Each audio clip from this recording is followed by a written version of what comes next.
So now baseball, there's a lot of pressure. You're up at the plate. People are watching if you're professional. You only have three strikes.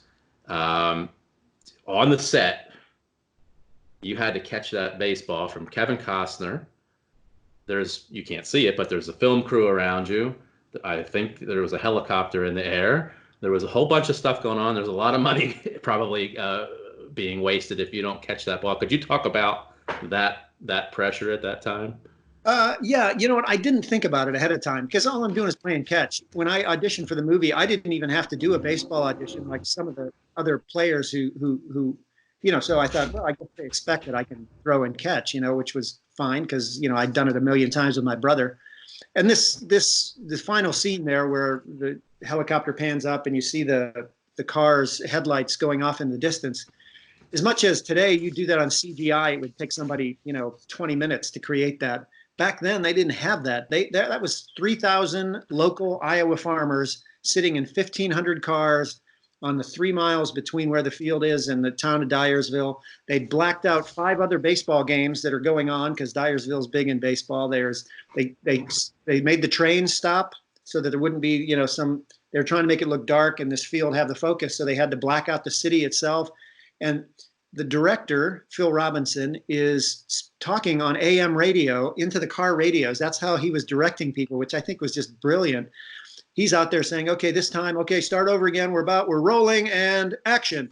Okay. And anyway, in the last take, he had people flash their lights because you couldn't get the sense that the cars were moving. So anyway, all those things that and there's a guy in a helicopter. There's a guy named Davy Jones, who was a famous helicopter cameraman. He's hanging out of the thing, holding this $1 million camera. There's another guy adjusting the focus, and they start revving up the rotors. It's sitting in left field, getting ready to take off, and they tell us to play catch. The roto wash is like blowing us all over the place. We thought we had one shot at this, so we had to wait for the light to be just right because it had to match the scene Kevin and I had already shot in the previous days. But it had to also be dark enough that you could see the headlights. So it was one of those, the timing was of the essence, and we thought we had one take at it. We ended up getting 3, but we thought we had one. So suddenly, just when the thing's ready to take off, I'm thinking like, oh my gosh, what if I drop the ball?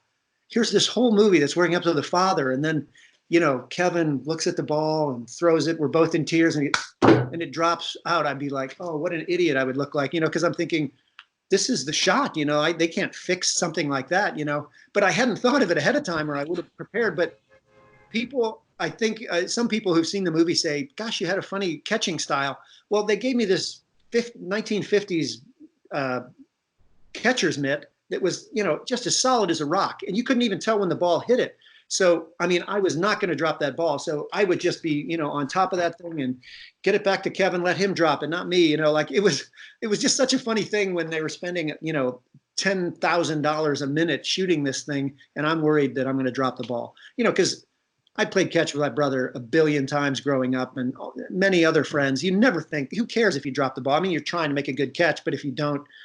But here I thought, oh my gosh, I do not want to be the object of humiliation for the rest of my life. So I put extra pressure on me.